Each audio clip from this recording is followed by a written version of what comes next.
They dragged her toward the edge of the deck, wrists tied behind her back, mouth gagged with salt-stiff rope. The night air smelled of diesel and fear. Below, the water churned black and endless, a mirror that swallowed light. One of them laughed, the kind of laugh that means it's already too late. She didn't beg. She just looked up, memorized the stars, and counted her breaths the way she'd been trained to do when the world turned against her. Then they shoved her into the dark. The ocean took her like a secret. The shock of the water punched the air from her lungs. She sank fast, blood from the gash on her shoulder curling around her like red smoke. Above, the boat's engine roared away, leaving nothing but bubbles and silence. Then, movement.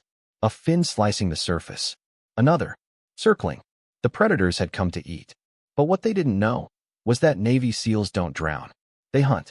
Before we go deeper, hit that subscribe button, because what happens next isn't luck, it's training, and you're about to see how far discipline can push a human being when the world decides to feed them to monsters. Her heartbeat slowed. Panic was a weapon she refused to hand over. She rolled, let the current pull her sideways, conserving air, feeling the shift in water pressure as something massive brushed past. The ocean was testing her. The sharks smelled weakness, not courage. So she gave them nothing. No thrashing, no sound, only stillness. Somewhere in the dark above, the last bubbles slipped away like whispers. She watched them rise until they vanished, and a thought burned through her mind. They think it's over. She tightened her core, felt the rope grind against coral beneath her wrists. Pain flared. She kept sawing. One breath, one cut, one heartbeat closer to freedom. The water grew colder, quieter. Fins circled wider now, unsure. The sea was shifting allegiance. When the final strand snapped, she didn't race upward. She waited, calculating. Predators rush. Hunters plan. And in that moment, the ocean itself seemed to pause, as if it, too, wanted to see what a seal would do next. 2 days earlier, the same ocean had been calm, a stretch of blue glass broken only by the slow hum of her Zodiac's outboard motor. She and her small recon unit were ghosting along the Belizean coastline under moonlight, a mission so quiet it didn't officially exist. The objective was simple on paper: retrieve encrypted hard drives from a cartel-linked fishing depot before they disappeared into international waters. Intel suggested the files contained satellite footage, proof of a smuggling corridor protected by corrupt officials. For the Navy, it was politics. For her, it was about precision. The kind of job SEALs are bred for. They came in low, beaching the boat on a narrow strip of sand near Punta Manabique. No comms chatter, no lights, just hand signals and breathing through the rhythm of the tide. She'd worked hundreds of ops, but something about this one itched at the back of her neck. The local contact, a man named Serrano, had promised an open door and a clear path. But when they breached the compound, the empty warehouse was lit up like a trap. Muzzle flashes sliced the dark. The first 2 SEALs went down before they could return fire. She dove for cover behind a stack of salt barrels, the air filled with shrapnel and betrayal. Through the chaos, she saw him, Serrano, on the catwalk above, signaling to the attackers. His betrayal wasn't for ideology. It was for money. She managed to take 2 of the mercs with her before a rifle, but caught the side of her skull. When she woke, her wrists were zip-tied, her team gone, the floor rocking beneath her feet. The smell of diesel again. A fishing vessel, stolen and stripped, heading away from shore. The men who'd captured her weren't amateurs. Their weapons were clean, their formations tight. Former operators, the kind who once wore flags on their shoulders before trading honor for profit. They knew exactly who she was. They wanted codes, exfil coordinates, encryption keys, anything that could sell. She gave them nothing. Not her unit's frequency. Not her fear. Hours turned into a blur of pain and salt water. They dragged her across the deck, dunked her head in a bucket, asked the same questions again. She bit her tongue until the blood masked her words. Every second she stayed silent was a small victory. Torture isn't meant to extract truth, it's meant to break identity. And breaking a SEAL's identity is like trying to drown the tide. When they finally realized she wouldn't talk, the mood shifted. No more questions, just a nod between them. The decision made. The leader grinned, showing gold teeth under the deck light. Feed her to the sharks, he said. It was meant to be punishment. A lesson to anyone who still believed loyalty was stronger than fear. But as they tied the rope around her and dragged her toward the rail, she felt something calm settle inside her. They didn't understand the mistake they were making. They thought they were killing her. In truth, they were setting her free. The moment she hit the water, the world disappeared. The shock was total, cold slicing through every nerve, lungs compressing like the sea wanted to crush them. The rope jerked around her wrists, pulling tight as she sank. Salt burned the cut on her shoulder. Blood clouded around her in spirals of red. Above, the ship was already shrinking into shadow, its engine a fading growl swallowed by the night. She was alone. Her training whispered first, louder than panic. Control your breath. Control your body. The ocean is patient. Be more patient. She counted seconds, rationed oxygen, slowed her pulse until her heartbeat matched the rhythm of the current. SEALs called it combat calm. That moment when fear becomes focus. Below her, the light vanished. Darkness wasn't absence. It was pressure. It pressed against her eyes, her ears, her chest. The water moved with weight, like a living creature studying her. And then she felt it. A vibration, subtle but certain. Something big was circling. Sharks didn't need sight to hunt. They read electricity, the pulse of life. She stopped moving. Let gravity pull her lower. Even her heartbeat became a weapon she refused to use. The ocean stretched in every direction. Up and down felt the same. Every instinct screamed to swim, but she ignored it. Panic burns oxygen, and oxygen was life. Instead, she flexed her fingers against the rope, feeling its roughness, memorizing its twist. Somewhere below, her feet brushed against something solid, coral, maybe rock. She bent her wrists, grinding them against the edge, feeling fibers cut into skin. The pain was clean, honest. It meant control. She pictured her instructors back in Coronado, hours in the surf zone, tied hands, tied feet, waves crashing until the weak begged to quit.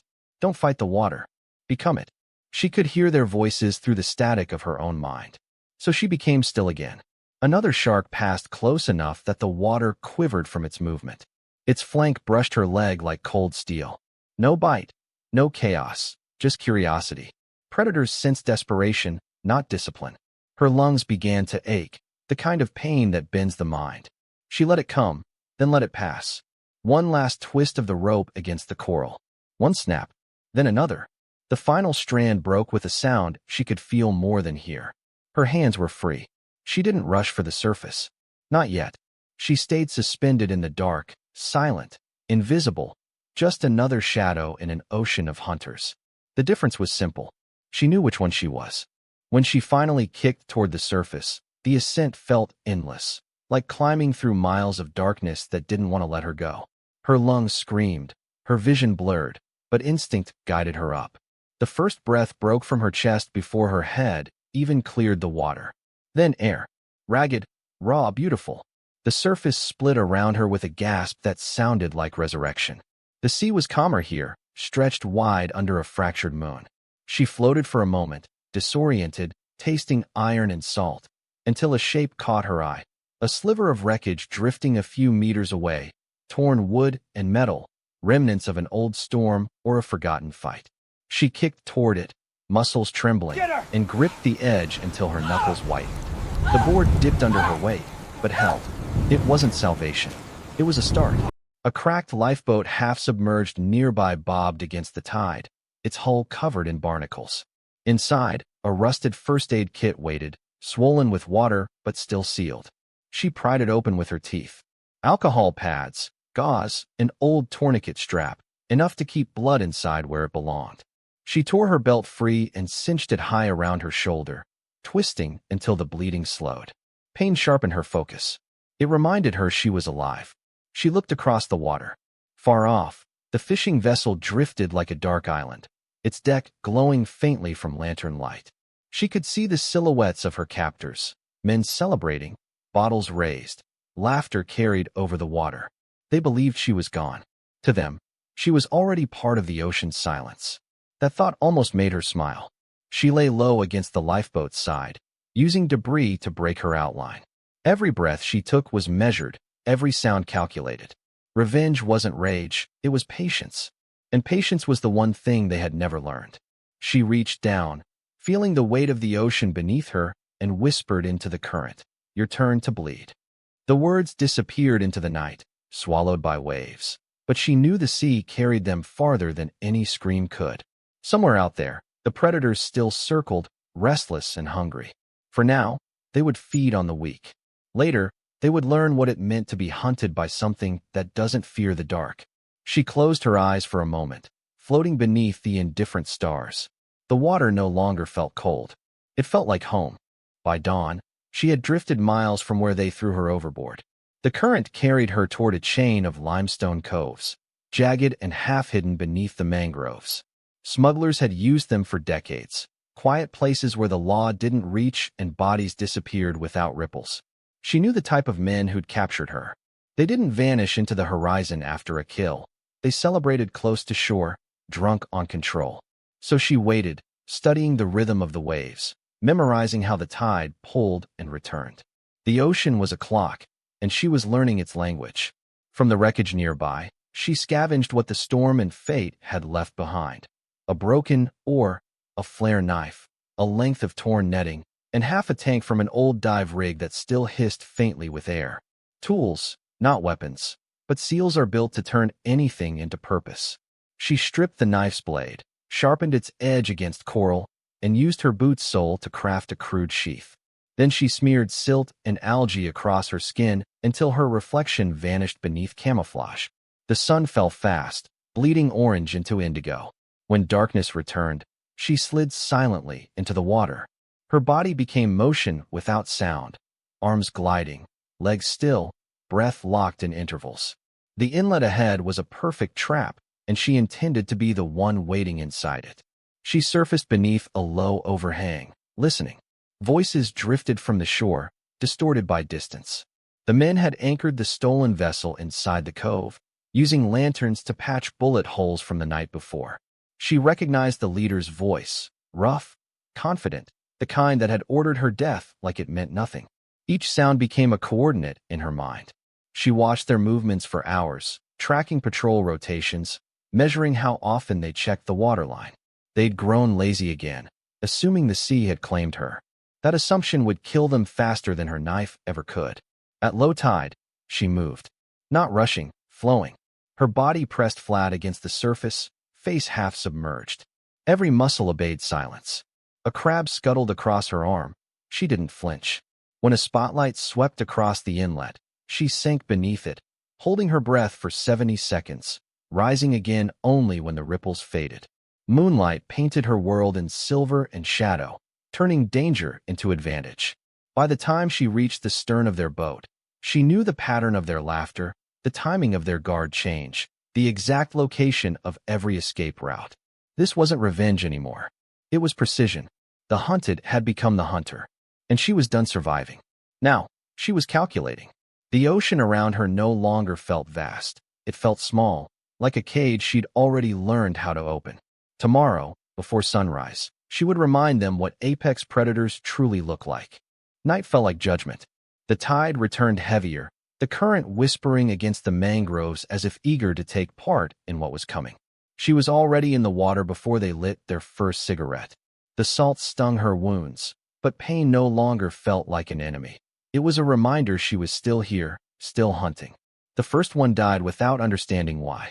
He was the youngest, the lookout stationed on the stern, bored and leaning over the railing to piss into the sea. She rose from the black behind him, no sound, no ripple. The knife slid between his ribs in a single practiced motion, silencing his breath before he could even exhale. She eased him into the water, eyes open, bubbles drifting from his lips as he sank into the same darkness that had nearly claimed her. The ocean closed over him like a secret, and for the first time, she felt something close to peace. The second one thought he was safe because he wasn't near the water. He patrolled the shore, rifle slung loose, half drunk, muttering to himself. She watched from the mangrove roots, body pressed against the mud, listening to every misplaced step. When he stopped to light a cigarette, she moved. The net she'd woven from torn fishing line snapped tight around his throat. He fought, clawing, gasping, but the more he struggled, the deeper the roots swallowed him. She didn't look away. When he finally went still, the forest went quiet with him. She marked each kill not with words, but with stillness. No trophies, no satisfaction beyond the silence that followed. The ocean mirrored her calm. By the time the third man realized they were being hunted, the night had already turned against them. He was the one who carried the shark whistle, a crude metal lure they used to call predators during their smuggling runs. She'd seen it hanging from his belt as he barked orders, trying to sound brave. When he went down to the shore, shouting into the darkness, she was already waiting beneath the surface, timing her breath to the lull of the waves. He blew the whistle once, the shrill sound echoing across the cove.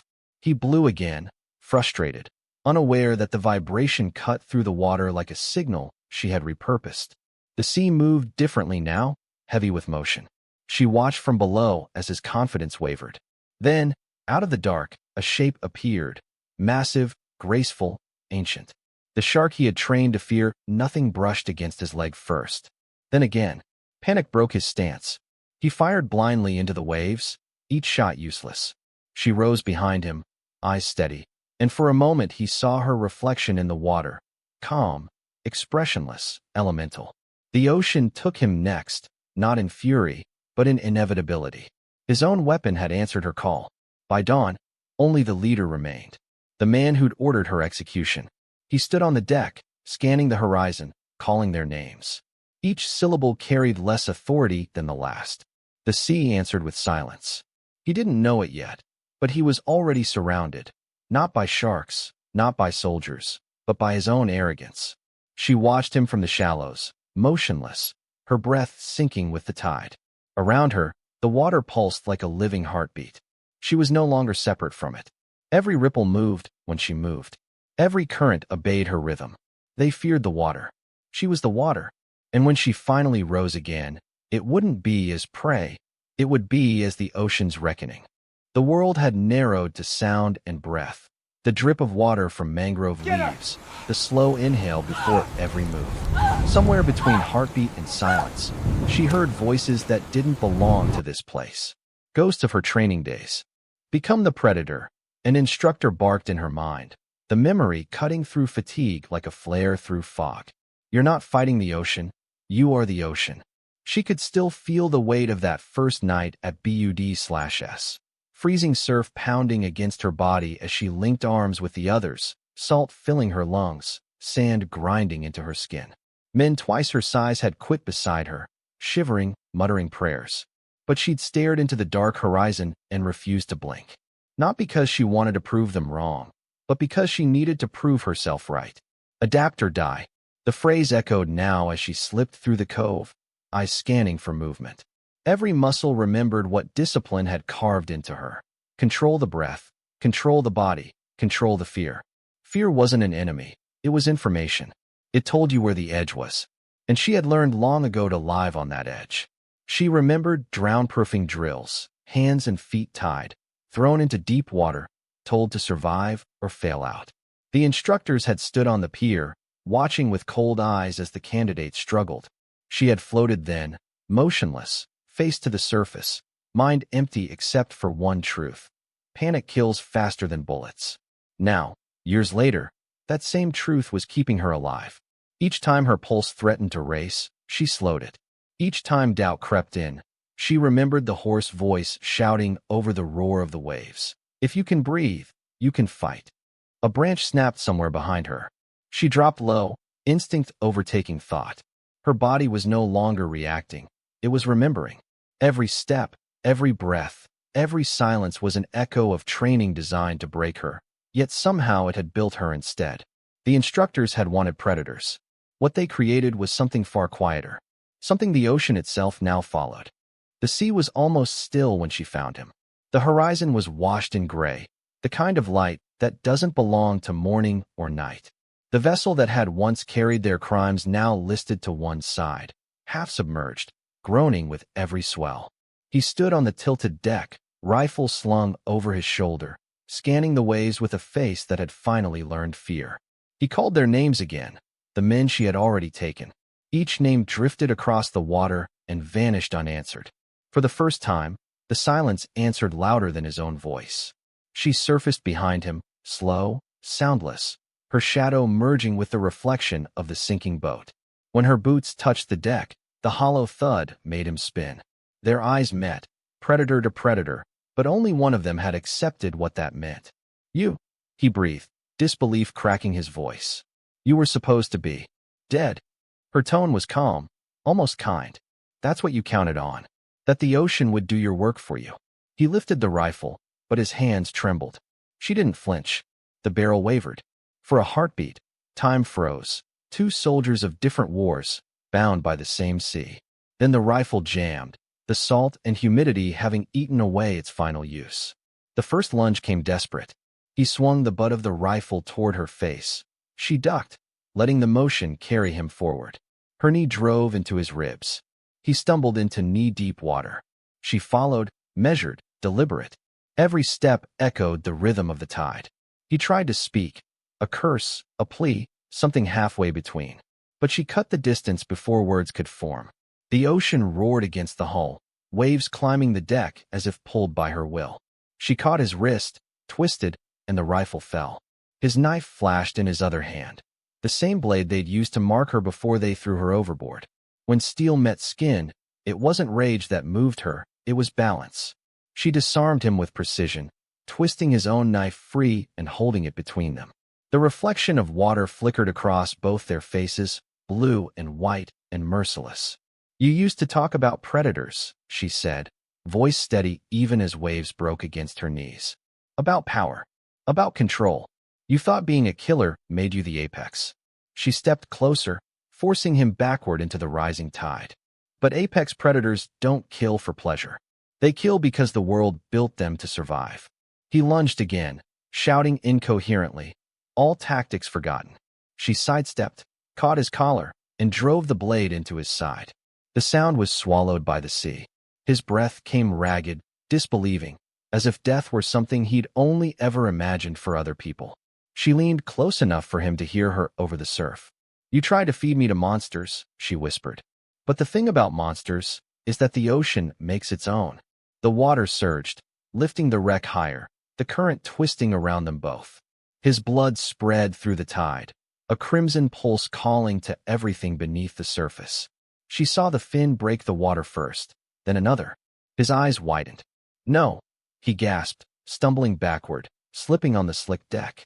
He fell into the sea, splashing wildly, reaching for the edge. She didn't move. The circle had closed. The sharks came fast, sleek, efficient, unmerciful.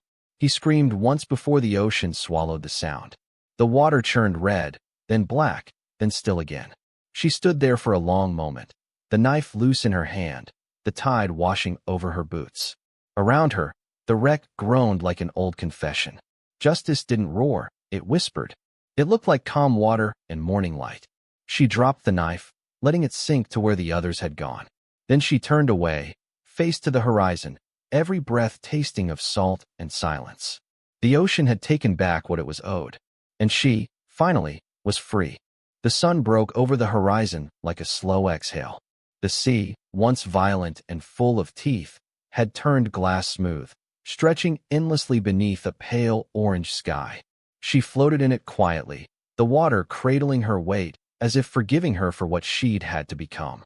Salt clung to her lips, the taste of victory and loss indistinguishable. Hours blurred into the rhythm of the tide.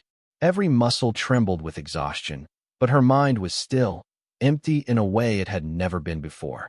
The sounds of the fight, the screams, the crash of waves, all faded into the steady hush of morning. For the first time, she let herself breathe without calculation. The mission was over, though no report would ever capture what it cost. A distant hum grew louder, the thrum of an approaching engine. She turned her head, barely lifting her arm to signal. The patrol boat slowed as it neared, the crew shouting, pointing, pulling her aboard with rough but careful hands.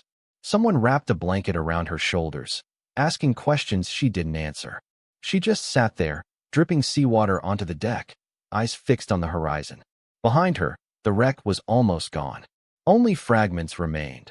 A few planks, a patch of oil shimmering in the light, and the endless roll of the tide reclaiming what had once been stolen from it. One of the rescuers crouched beside her. "You're safe now," he said gently. She turned toward him, voice hoarse but steady. No one's ever safe, she murmured. Not out there. Her gaze drifted back to the open sea. The ocean never forgets. The words hung in the air, neither warning nor confession, just truth. The men didn't ask what she meant. They wouldn't understand that the water had memory, that it carried every secret and every scream down into its depths, storing them like tides waiting to return. As the patrol boat cut through the morning waves, she closed her eyes. The hum of the engine faded into the heartbeat of the sea, and somewhere beneath that vast silence, she imagined the whisper of voices, not haunting, but watching. The ocean had claimed its justice. All she had done was help it remember. So now ask yourself, if it were you out there, in the dark, bleeding into a sea full of teeth, could you stay calm? Could you slow your heart, trust your breath, and wait for the moment to strike? Most people think survival is about strength. It's not.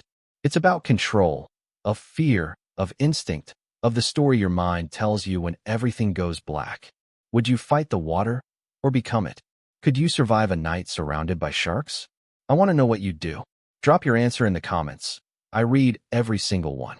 If this story pulled you under, if it made you hold your breath even for a second, then hit that subscribe button right now.